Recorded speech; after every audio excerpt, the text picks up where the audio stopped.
monies, we really want to use those monies to the very, very best, the greatest efficiency. Now, this analysis phase here really is extremely important. If you don't get it right, it doesn't matter if it's first time or second time, but if you move on beyond the analysis phase and you don't get it right by that stage, you're going to have some real problems down the line, because you're going to be following on false premises. All right? Now, the most critical and the most difficult, which is why we have a kind of an enforced structure here towards getting it right. We want to analyze the problems, and you begin a logical framework approach by an analysis of the problems, that produce results. But these results might actually be poor results in the first instance, because you have your stakeholders together for anything. It could be, my orchard isn't bearing good oranges anymore because some factory has started up down the road and the wind blows from that side, and my oranges seem to be affected by some kinds of chemicals and whatever. I'm going to show you an example later on. Some bunch of fellas living in rural Africa, they can't grow their crops because elephants come in and dig up the whole place. Who's right and who's wrong?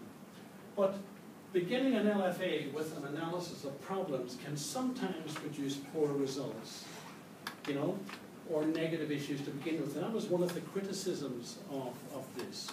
But notwithstanding that, some people argue that it's best to begin by formulating objectives. So the two arguments are, if you come in and everybody's bitching and moaning and complaining, you can't leave it there because you create an air of negativity. What you want to do is to create an air of positivity, of objectiveness. But you walk in to a room and a project needs done, so everybody is positive or everybody's negative. Everybody's mostly negative. They have these issues. So the idea here is, in the first instance, to do a problem analysis. So yeah, you take a deep breath and you run the risk here of developing a negative outcome. But what you try to do is conduct what's referred to as a problems analysis, which leads to something called a problems tree. And what is a problem? What does a tree look like? It has a trunk, which is a base, and it exactly. So you would expect the problems at the base of the tree to be contributing to the problems higher up, contributing, so we get a sense of what the major problems are, the primary problems, and the secondary ones, right? That's the idea. So identifying the main problems. So brainstorming is the best way to do that.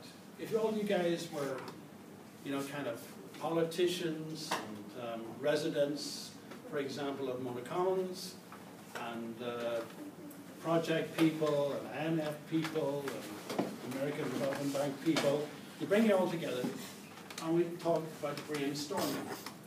And you need to produce a facilitator.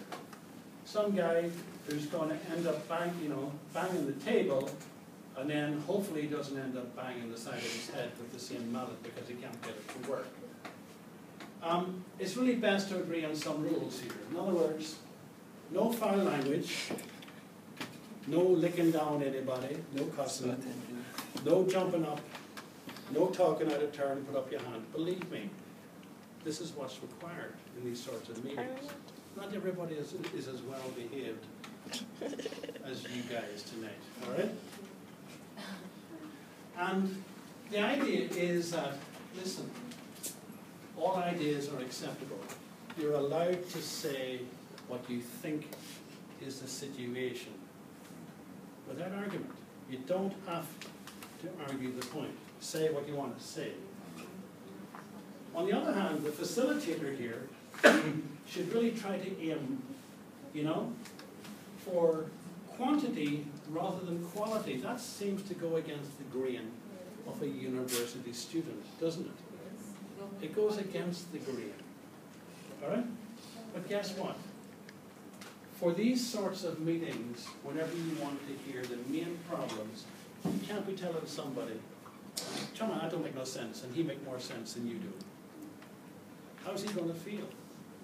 And he's going to feel disenfranchised as a stakeholder. And he's the Don. All right? You're going to get nothing done after that. Go for quantity in the first instance. Don't worry about the quality, because the quality is going to emerge as you go down. Don't debate whether somebody's right or somebody's wrong. Just collect. All right? Don't evaluate, you know, the material. Just try at this stage to get everybody's ideas across. That's how you do it. Set up some groups here. I mean, this group is large. Maybe groups of 8 to 10 or 8 to 12 would be better. Ask people what the main problems are. You could use flashcards. You know, you have a problem. Whatever your problem is, I write it down, stick it on the wall. That's your problem. So you feel satisfied. You have a problem. You state it, I write it down on a flashcard, I stick it on the wall.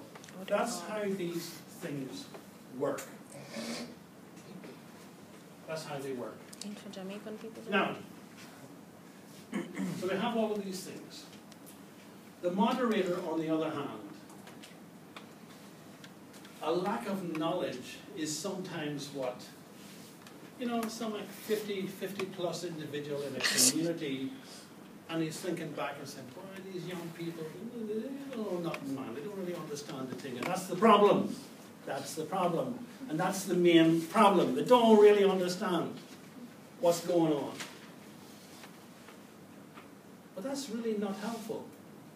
So you need to take things like, for example, an elder talking about lack of knowledge, rather take that lack of knowledge and try to interpret it as, for example, Chaman, they don't know how to farm anymore. They have they don't know, but what is it that they don't know? You turn it into something that is not necessarily more objective, but you present it in a way that is more informative. So that which they don't know is now expressed rather than the fact they don't know, because the don't know is not productive. All right? What you can do is sometimes put a couple of people together who have like ideas, and sometimes that can actually produce more information. Duplicated problems can be merged together. You just stick the cards over the top of each other so everyone feels happy. And you tend to weed out the problems that can't be addressed by the project. And sometimes that's a problem in itself, because somebody has an issue that you don't want to accept because it's not something that we can really work with, you know, in the context of the project. And you might have some challenges there as well. I'm going to give you an example here. These are real data. Elephant human populations in range countries, that is to say, large areas of Africa. Have a look at the interpretation here. Gabon, Tanzania, Botswana, Zambia, Zimbabwe, and these are the totals. What about what happens here? At the end of the day, you can see that the majority of elephants thrive where there's a minority of people. And it seems to be that there's some kind of negative or inverse relationship here between human population and elephant population. And this is a real thing. All right? The more humans you have, the fewer the elephants. So there's an inverse relationship between elephant and human populations, basically taking these 4 countries here and just calling it Africa. All right? So 70% of elephants are found in countries with less than 10% of humans, if you take it 1 for 1. All right? So there's an issue.